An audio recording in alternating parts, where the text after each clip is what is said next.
my life, I had to fight. I love that line in the color purple because I feel like anybody who really wants a soft life, but that has been your life that you've had to fight, you get it.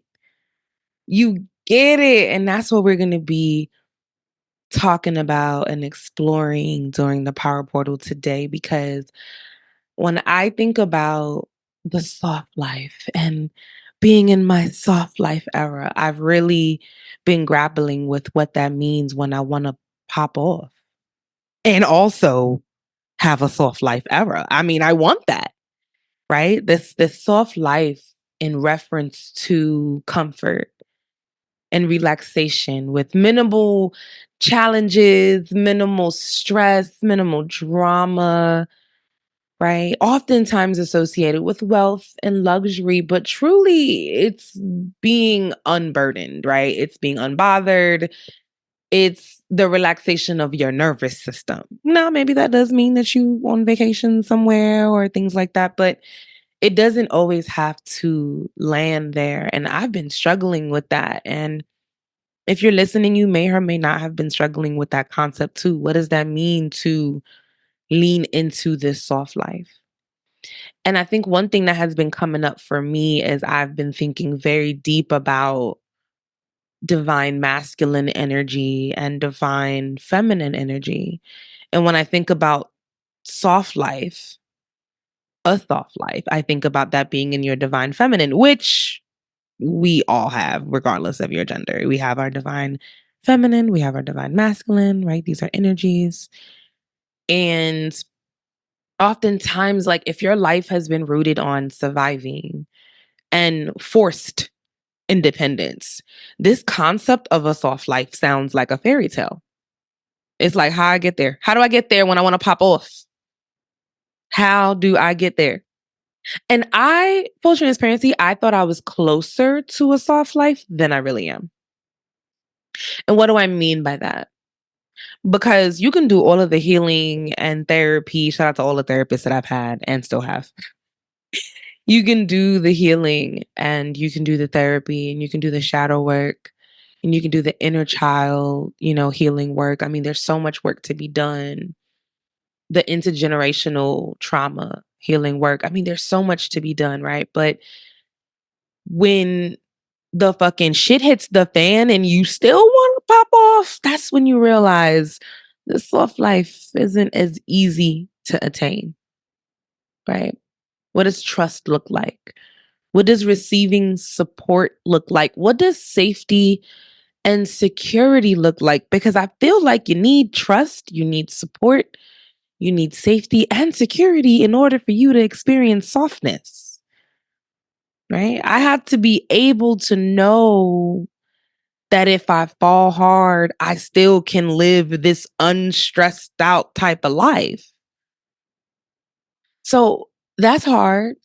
That's hard. And so I bring it back to my childhood because anyone knows that if you do any type of therapy work, trauma work, uncovering, unpacking work, it starts with your childhood. It's important to start there.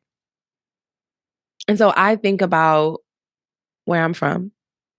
I think about this fight mentality when you're from the hood, from Brooklyn, East New York. And that's what I had to do.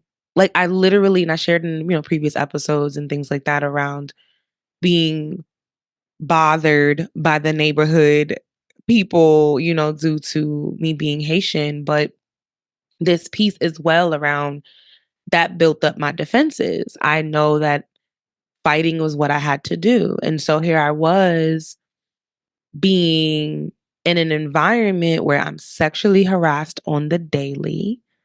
The earliest that I've experienced being street harassed was 9. I'm witnessing all types of violence around me. I mean, I grew up in the 90s in Brooklyn. And so I'm witnessing violence, I'm experiencing violence in ways, and that's part of my childhood. Right. And so when we think about those things, like I'll share this piece. I remember being young and playing outside because back in the day, kids really played outside. Nowadays, I don't know if they do it as much, but we definitely played outside back in the day. And I remember, and this is content warning around death. So I'll pause here if you want to pause and just fast forward a little bit.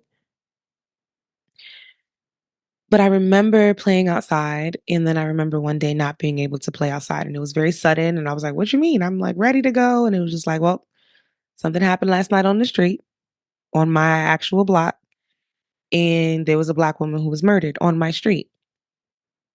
And I remember being like, "Oh, so this is not just something I see on the movies. This same street where I play double dutch and where I run and like, do a track type of situation and figure out who's fastest on the block, and where I ride my bike is also a place where women are murdered, that people are murdered, and it's not safe." And what does that do for me to know that when I leave my house, even if when y'all leave your house, y'all, what do y'all say to each other or friends? Be safe. Be safe out there. Text me when you get in. So when you live in a world where there is violence, how do we lean into softness?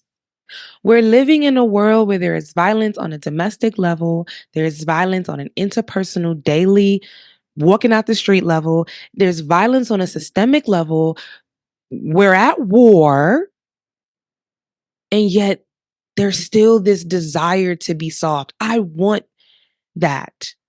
I don't want my nervous system to be calm.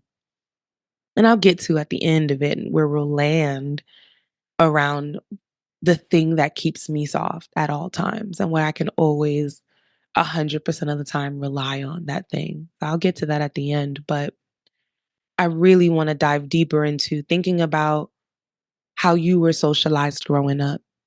Were you from the hood? Were you from the suburbs? Are you listening to this podcast and you grew up on a farm?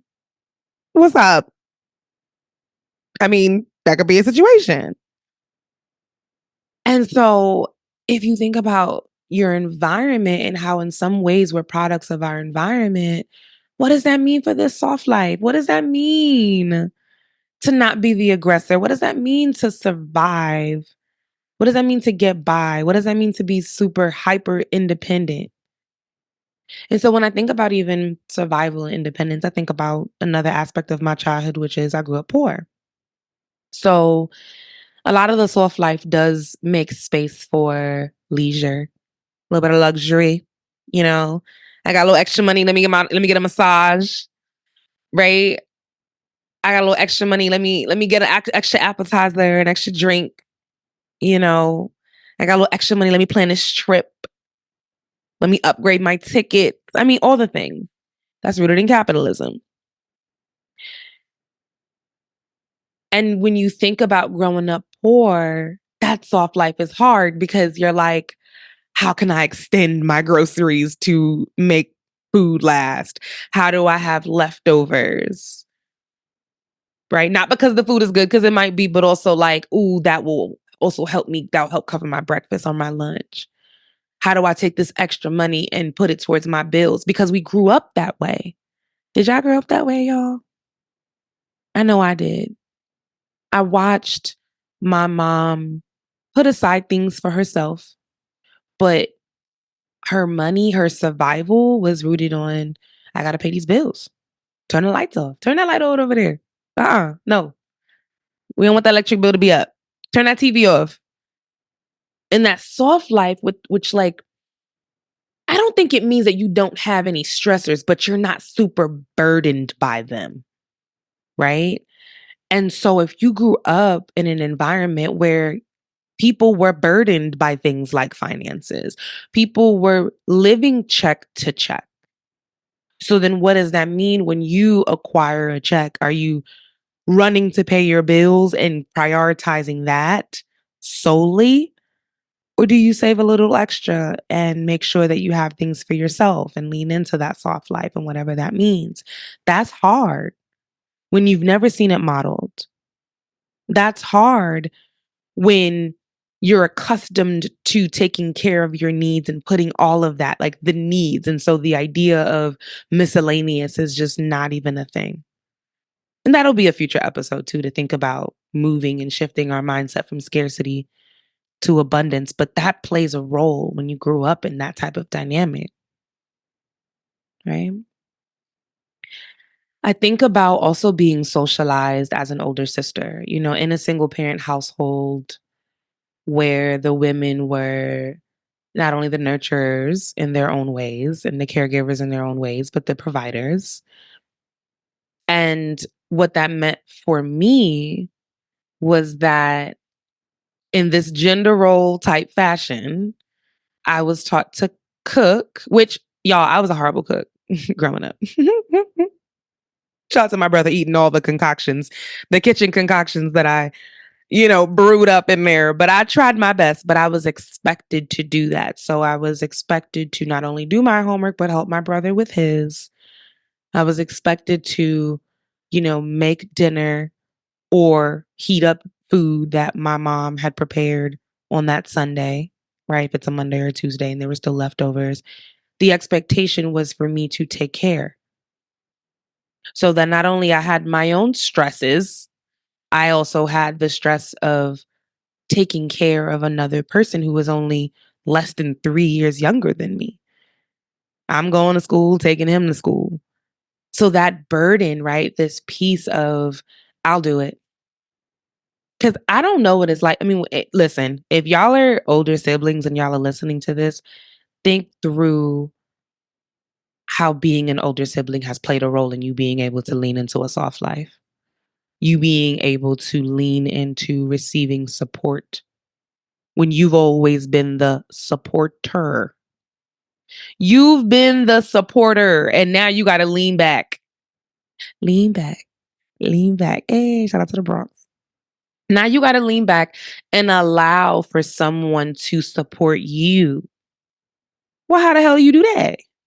How the hell do you do that when that's never been done? When you've had to be the supporter all your life, you had to be the fighter all your life. If you had to be the self soother all your life, because even though I grew up in a household where strong Black women ran that shit, they also socialized me to be a strong Black woman when I was a young Black girl. So that meant that I was summoned to like go to the room and like go to the next room and cry, go over there and handle those emotions, right? This concept of like, I wasn't allowed to be soft. I wasn't allowed to be an emotional, sensitive child. So then I became hard and I fought.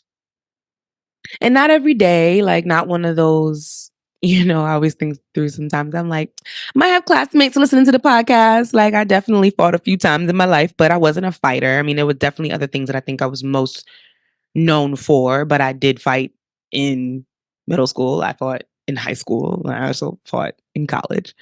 And I name that to say that I wanted so badly to be soft. I wanted so badly to be a sensitive, emotionally in tune young Black girl. I wanted that. But I realized I wasn't able to be that in my house because, like I said, I had to go to the next room if I'm crying. Don't know, because didn't nobody want to hear that. I would have loved for someone to have an older sibling or some sort of like, to help me with my homework. That would have been nice. I would have loved that if someone was bothering me at school, for me to reach out to someone like an older sibling or an older cousin and say, hey, this happened to me at school, and them protect me. That would have been nice. But those things didn't happen. So then I became hard because I had to.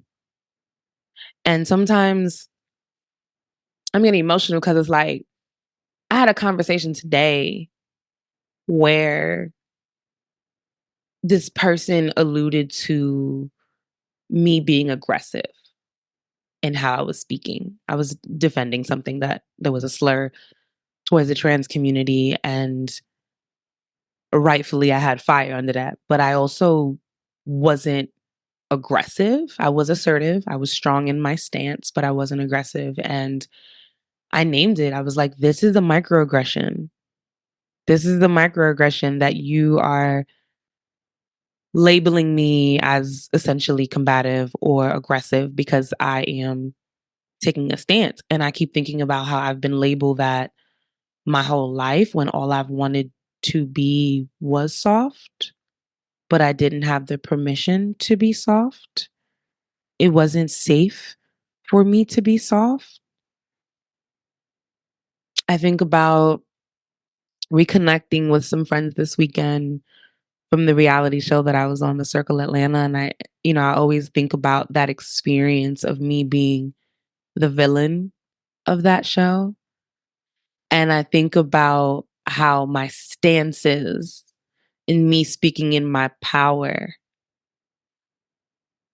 when I lean into my divine masculine, how that is automatically shunned and villainized. And so I grapple with this softness and also don't fuck with me. I'm also not the one because what do they say? People mistake your kindness for weakness. And so I grapple with that because I want so badly to remain in my softness. I want so badly to be seen as someone who has balance, where it's like, she's soft, but don't fuck with her. Is that possible?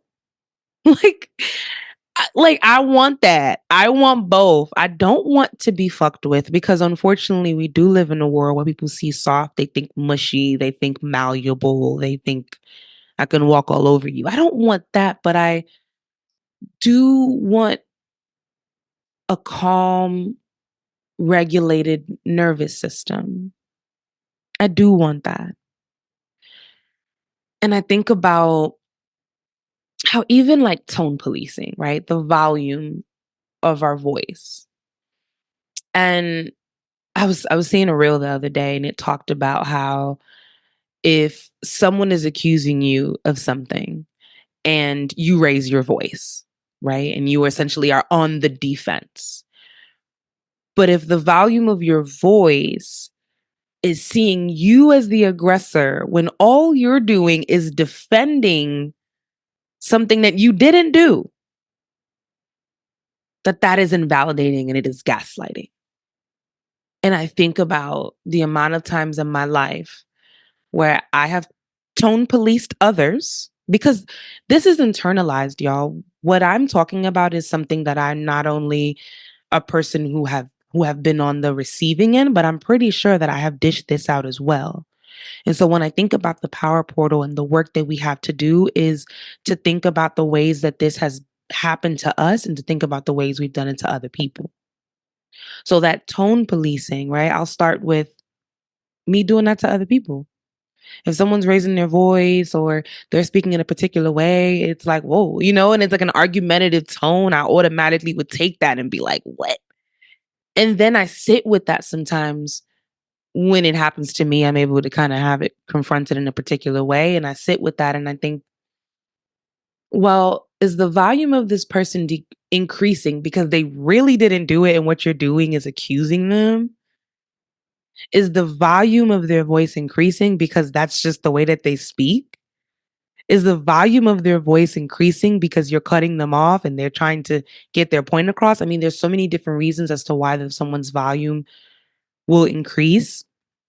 But this tone policing and how it feels when people do it to me, it makes me feel like in order to be seen by some people as soft, I find myself shifting my voice level, shifting my tone in efforts of wanting to be assertive and speaking my power, but not wanting to offend. That's a lot of work. That's a big ass mind fuck. It's a big ass mind fuck. And I'm really grappling and struggling with this concept, y'all. And I'm so curious to know if this is something that y'all think about as well. Because when I think about my nervous system, right, I think about the word sensitive. If someone called you sensitive, how would that make you feel? If you're talking to someone and they're like, "You're so sensitive," how does that make you feel? Go ahead, you can answer that. I thank you. But usually when someone is like, "You're being sensitive," it's like this negative connotation. It's this piece around, "Oh, you taking it too personal," right? I used to know someone who they would speak to me in a way where my feelings would get hurt a lot, and I would share that. I'd be like, "Yo, not too much on that." And the person would be like, "I'm just playing with you. Like, you don't know how to take a joke." And I'm like, "This feels like hella gaslighting because you're genuinely like teasing and picking." And then when I'm setting a boundary and I'm like, "Nah, chill, too much, too far." It's like, "Yo, I'm just joking. Like, why are you doing that? Has that happened to you? Because it's happened to me." And that can play a role in achieving a soft life. That can play a role in achieving a soft life because when you think about it and you think about the reasons as to why you may need to be soft, and you think about all of the barriers and the obstacles and the life experiences that have made it hard for you, whether something your family has said to you, whether something someone said to you at work, something a friend has said to you, the media and how they portray people that look like you, because I'm talking to you, so you know your identities. Then how does that play a role in us being soft? And so when I think about this work, I am on the soft life journey. I'm not there. I want to be softer. And one thing that has made me realize that softness is a necessity is when I think about when I'm not soft and what that does to my body. How I'll get sweaty, my face, like it feels like blood is just rushing through my body, like at lightning speed. My heart is racing. And I don't want that anymore. And that doesn't mean that I won't have stressors. It doesn't mean that there won't be things in life that will be challenging, but I do want ease and I do want to feel unburdened. I do in the areas that I can control. Because I will say, I mean, I can't change what's happening in the world as much as I would want to. I would want to mitigate and eradicate harm and violence and war and discrimination and all the isms, right? The things that are in my control, how can I have a more calmer, relaxed nervous system? Because I need that. And as I get older, I feel it in my body when I don't have it. And the only thing that has been able to keep me soft is self care. My self care is naturally infused with my spirituality. But when I feel like the world is a little too hard for me, right? They a little too hard on me and I feel sensitive and I feel like things outside of my being and my essence and my body, things outside of me feel a little too raw, I go inward and I take care of myself. And that might look like going to my altar and writing a letter to my grandmother and just telling her my feelings, my grandmother who has passed. It might look like journaling and just getting all my thoughts out and just writing a letter to my inner child or just writing out my thoughts and my feelings. It might look like putting on some music and curating a fire playlist to uplift me and empower me. The high vibrational, like affirmational music, I'll put that on, and that could mean anything. That could mean NDRE to Cardi B. Okay, come on, NDRE to Cardi B. It can mean all of that.